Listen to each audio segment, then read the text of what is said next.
نبی پاک علیہ الصلوۃ والسلام نے ایک یہودی سے گھوڑا خرید لیا. حضور نے فرمایا آ میرے ساتھ، میں تمہیں پیسے دیتا ہوں. اللہ کے محبوب تھوڑا آگے تشریف لے گئے. یہ ذرا تھوڑے فاصلے پہ پیچھے آ رہا تھا. راستے میں لوگوں نے اس کو کہا کہ تو نے تو سستا بیچ دیا ہے، گھوڑا تو مہنگا ہے، قیمت زیادہ لگا دی. یہ مکر گیا. محبوب کریم علیہ السلام نے پیسے تھمائے، پیسے لو، گھوڑا دو. کہنے لگا کون سا گھوڑا، میں نے تو بیچا ہی نہیں. اب جب سودا ہوا تھا گھوڑے کا تو حضور تھے یا وہ یہودی تھا، تیسرا شخص ہی کوئی نہیں تھا. کون سا گھوڑا، کیسا گھوڑا؟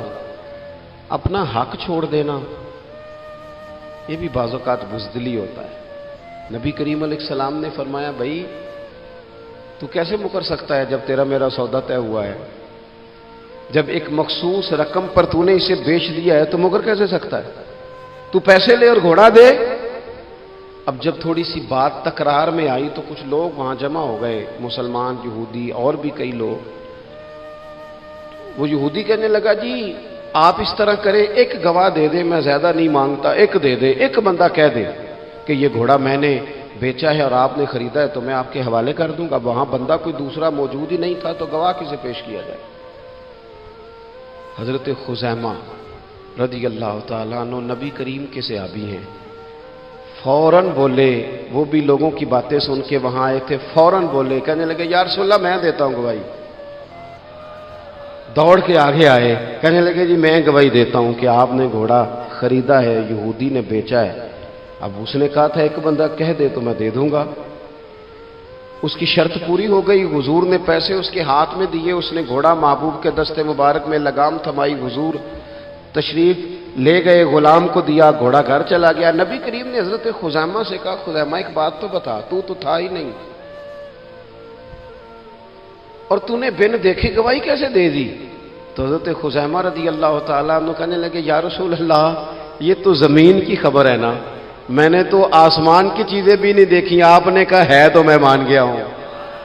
تو میں تو آسمانی خبریں مان گیا، میں تو جنت آپ کے کہنے پہ مان گیا، میں تو دوزخ آپ کے کہنے پہ مان گیا، میں تو فرشتے آپ کے کہنے پہ مان گیا، میں تو قیامت کی ساری باتیں آپ کے کہنے پہ مان گیا.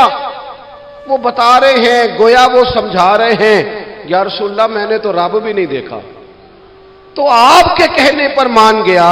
اور جب اتنی ساری چیزیں آپ کے کہنے پہ مان گیا ہوں تو گھوڑا تو چیز ہی کوئی نہیں. اب دیکھیں حضور کا تبصرہ یہاں کیا ہے. انہوں نے ایمان کا مرکز و محور ذات مصطفیٰ کو سمجھا. ان کو سمجھ آئی کہ کل کائنات حضور کی ذات ہے. اب حضور سید عالم علیہ السلام نے اس بات کو سن کر اعلان کیا فرمایا؟ حضور فرمانے لگے لوگوں جہاں بھی شرعی گواہی کی ضرورت ہو نہ دو گواہ چاہیے ہوتے ہیں، لیکن جہاں میرا یہ خزیمہ موجود ہو ایک کی گواہی دو کے برابر شمار کی جائے گی. اتنا بڑا اعزاز، نظریاتی طور پر اتنی زیادہ پختگی. جب تک اپنے ایمان کا مرکز اور محور ذات مصطفیٰ کو نہیں سمجھا جاتا. ایک اور بھی بات عرض کروں، کئی کام ہوتے ہیں وہ کام تو ہوتے ہیں پر خشک بڑے ہوتے ہیں. کچھ ڈیوٹیاں تو ہوتی ہیں لیکن وہ ڈیوٹیاں تھکا بڑا دیتی ہیں. کچھ سفر تو ہوتے ہیں پر وہ سفر پورے وجود کو توڑ پھوڑ کے رکھ دیتے ہیں. لیکن کچھ کام ایسے ہوتے ہیں جو بندہ بڑے ذوق سے کرتا ہے. کچھ ڈیوٹیاں ایسی ہوتی ہیں کہ بندہ کہتا ہے کبھی 2 گھنٹے اور کرنی پڑ جائے نا. کچھ سفر ایسے ہوتے ہیں کہ جس میں بندے کا دل کرتا ہے یا اللہ یہ سفر کبھی روز ملے نا. چلے نہیں سمجھ آتی تو ایک سادی سی کسی شاعر نے بات کی ہے. اس نے کہا ہے کہ دنیا دیا سفراں تو بندہ تھک بھی تو جاندا ہے نا، پر سفر مدینے دا ہر وار ہی بڑا سونا. کچھ سفر تھکاتے نہیں نا، اکتاہٹ نہیں ہوتی. کچھ چیزیں انسان ذوق سے کرتا ہے، اس کی طبیعت. اگر نبی پاک علیہ السلام کی ذات کے ساتھ دل کی قلبی وابستگی ہو جائے،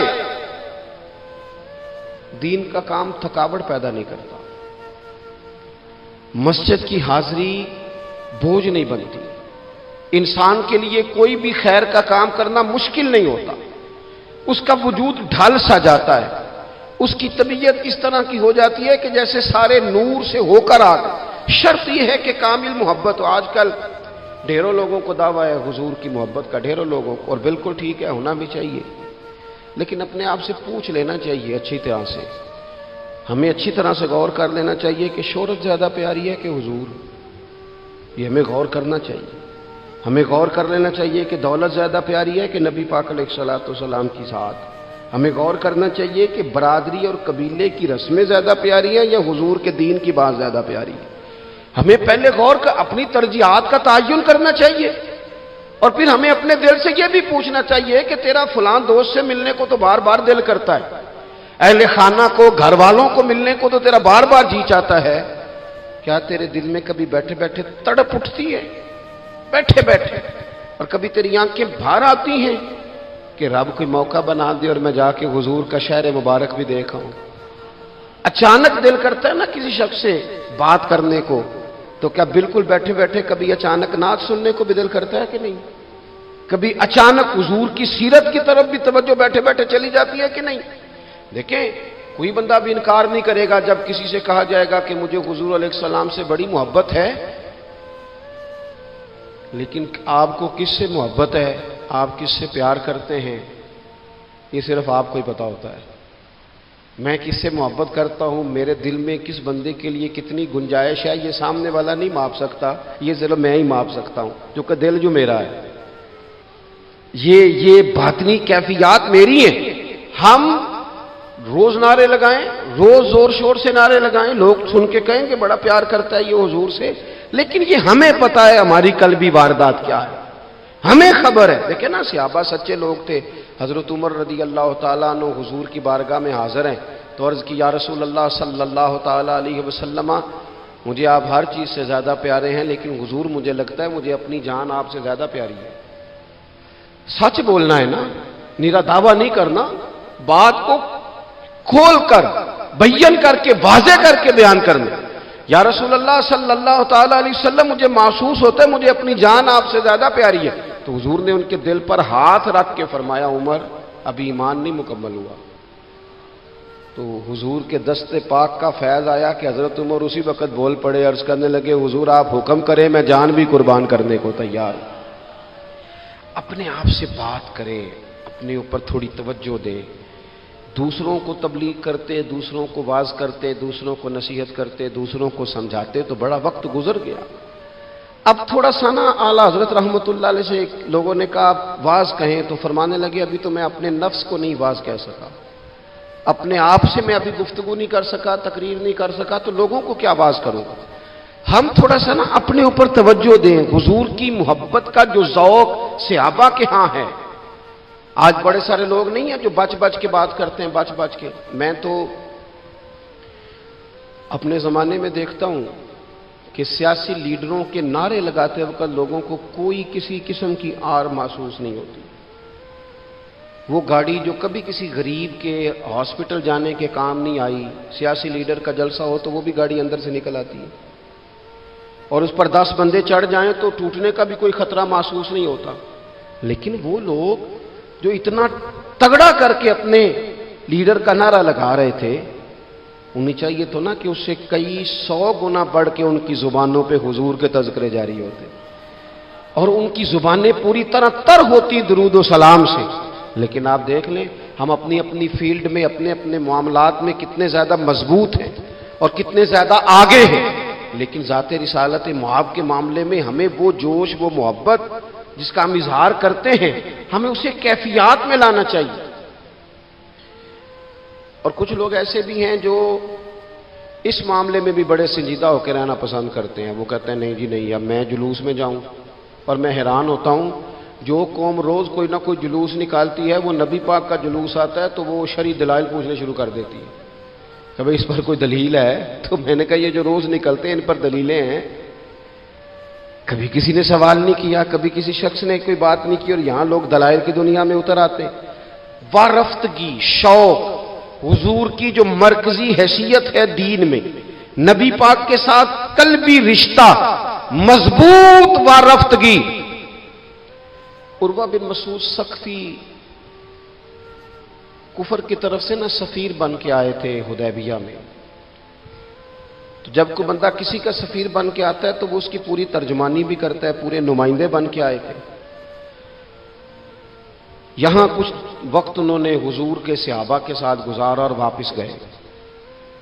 تو جا کے کہنے لگے لوگوں میں سفیر آدمی ہوں، میں نے کافی ساری دنیا دیکھی ہے۔ سفیر جو ہوتے ہیں نا مختلف ممالک میں تعینات، وہ مختلف تہذیبوں کو دیکھتے ہیں، مختلف حکومتوں کو دیکھتے ہیں، مختلف نظریات کا مطالعہ کرتے ہیں۔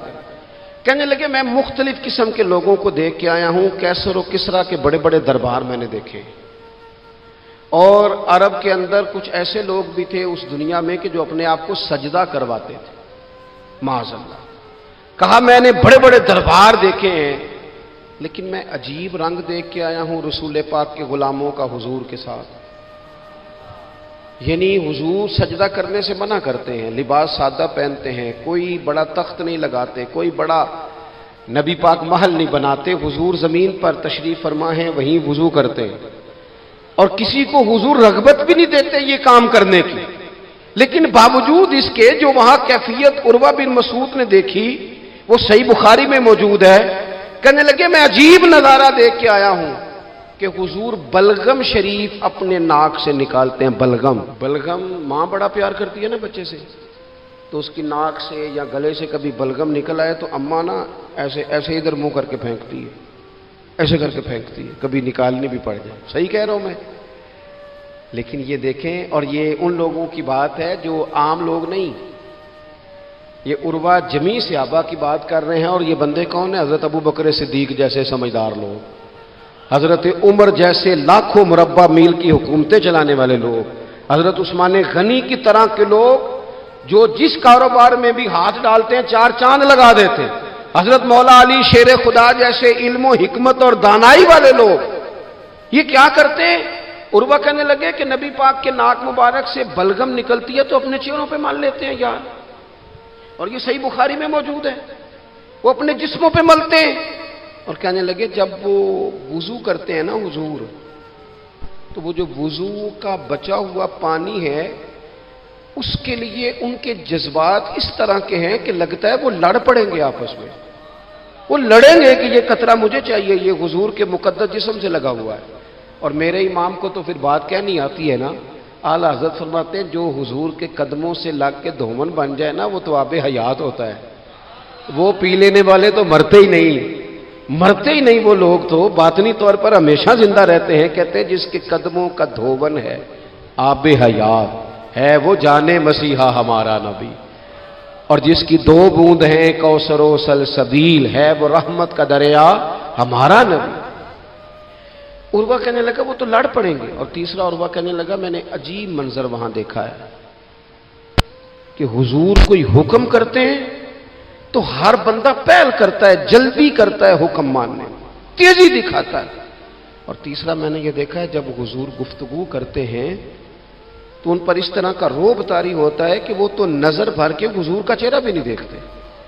کہنے لگا یہ کیفیات میں ان لوگوں کی دیکھ کے آیا ہوں جو اپنے حبیب سے اتنی محبت کرتے ہیں، وہ کبھی بھی حضور کے دین کا جھنڈا نیچے نہیں آنے دیں گے، وہ کبھی بھی کسی کفر کی نفاق کی سازش کو آگے نہیں بڑھنے دیں گے۔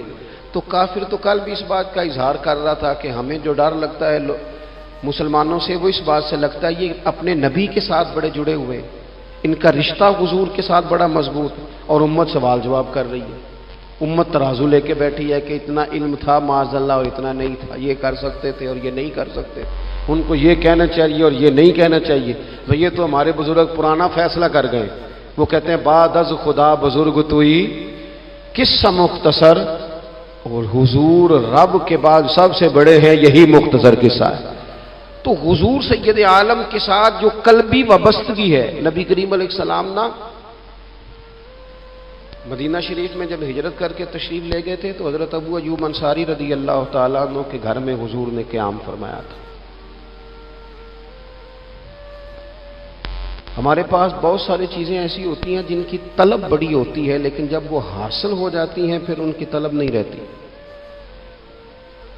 ایک چیز آپ کے پاس ہمیشہ رہنے لگ جاتی ہے پھر اس کے ادب آداب زیادہ نہیں رہتے، یہ ایک مزاج ہے۔ عام آدمی، چلے میں اپنی بات بتاتا ہوں آپ کو، عام آدمی جو ہوتا ہے نا وہ قرآن شریف کے غلاف کو بھی چومتا ہے، پھر قرآن پاک کو بھی چومتا ہے، پھر وہ بڑے احترام سے کھول کے رکھتا ہے۔ لیکن ہمارے مدارس میں جو حافظ ہوتے ہیں وہ نہیں زیادہ چومتے، ان کے پاس رہتا ہے نا ہر وقت، وہ لا کے رکھتے، ادب کرتے ہیں، کوئی بے ادبی نہیں کرتے، اللہ معاف کرے، لیکن جس طرح سے عام آدمی اس کو بار بار چومتا ہے یا ذوق کا اظہار کرتا ہے، دیکھیں حافظ بیچ بیچ میں سے ناراض ہونے لگ گیا مجھ سے۔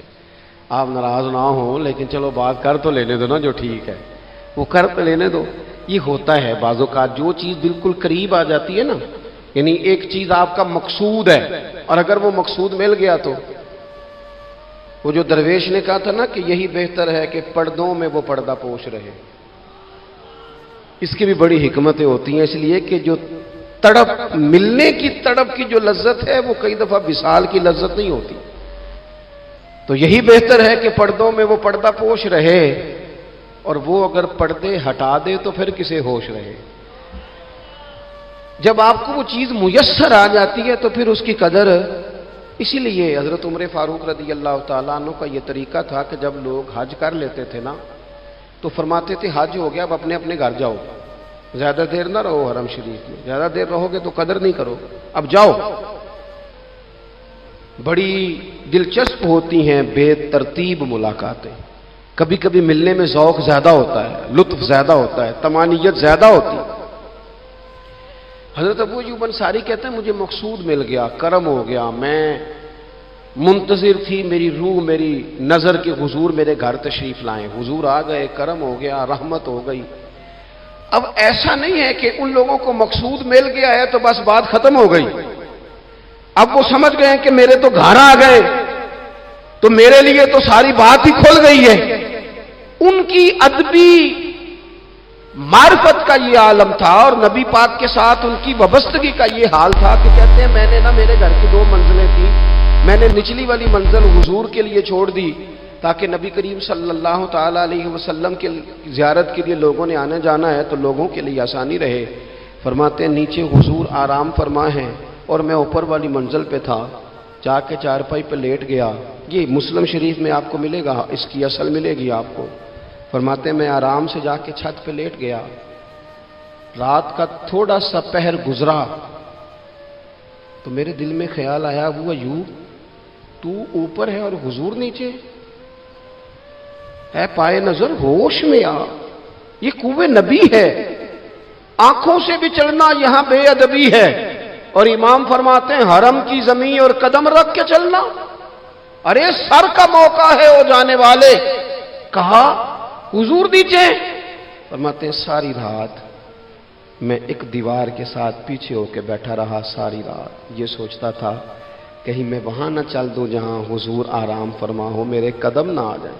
میں تڑپتا رہا، مقصود پاس آ گیا ہے، وہ چیز حاصل ہو گئی ہے، لیکن اس کی تڑپ میں اضافہ ہوا ہے، احترام بڑا ہے، یعنی اب سوچ رہے ہیں کہ میں ان کا ادب کیسے کروں، ان سے محبت کیسے کروں، کس اعزاز سے انہیں بٹھاؤں۔ فرماتے ہیں کہ تڑپ کے میں صبح حاضر بارگاہ ہوا، میں نے کہا یا رسول اللہ کریم کرم ہو جائے، میری تو بساط ہی نہیں، میں چھت پہ کیسے گزارا کروں گا۔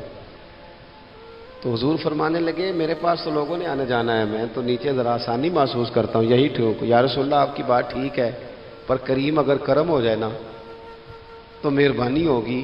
اللہ کے رسول نے جب نظر مبارک اٹھا کے حضرت ابو ایوب انصاری کا چہرہ دیکھا نا، خیال آیا مسلمان نیک و بد پہچان جاتے ہیں اور محمد تو آدمی کے دل کی باتیں جان جاتے ہیں صلی اللہ تعالی علیہ وسلم۔ حضور نے جب نظر فرمائی اور ان کی آنکھوں میں چمکتے ہوئے آنسو دیکھے تو حضور فرمانے لگے میں سمجھ گیا ہوں تو نہ اوپر رہ پائے گا نہ سو پائے گا، تو بچے لے کے نیچے آ جا، میں ہی اوپر چلا جاتا ہوں۔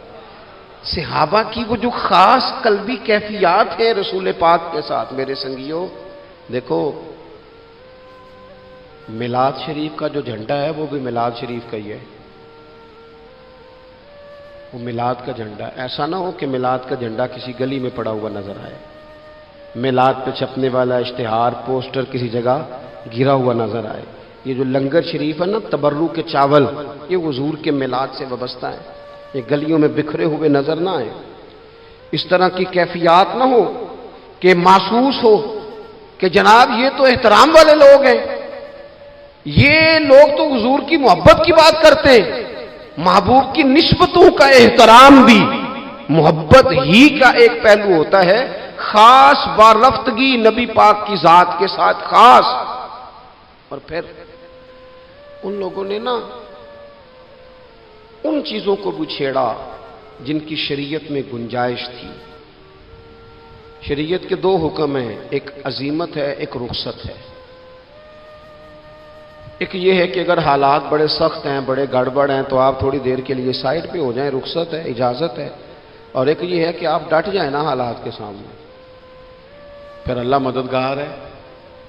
ایک یہ ہے کہ گنجائش ہے، گنجائش ہے، اور ایک یہ ہے کہ دل نہیں میرا مانتا، میں گنجائش کا کیا کروں، میری طبیعت نہیں مانتی. چلیں ایک بات اور کھول دیتے ہیں. ایک ہوتا ہے حکم، ایک ہوتی ہے رضا. ان دونوں میں فرق ہوتا ہے. وہ جی میں نے حضرت صاحب سے کہا جی مجھے اجازت ہے میں جاؤں، انہوں نے کہا جاؤ میں چھٹی لے کے آیا ہوں. بھائی آپ نے چھٹی مانگی تھی، حضرت نے دے دی، استاد جی نے دے دی، یہ تو حکم ہے. لیکن تمہیں بھانپنا چاہیے تھا نا ان کی مرضی کیا ہے، ان کی رضا کیا ہے. رضا تو اس طرح کی ہوتی ہے کہ مکتب عشق کا دستور نرالا دیکھا، اس کو چھٹی نہ ملی جس نے سبق یاد کیا.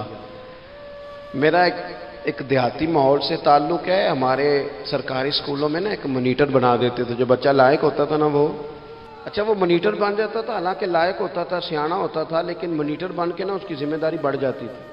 پھر اس کو کنجیاں ہی مل جاتی تھی، اسی نے سب سے پہلے آنا ہے، اس نے سب سے بعد میں جانا ہے، ہر چیز اس کے سپرد.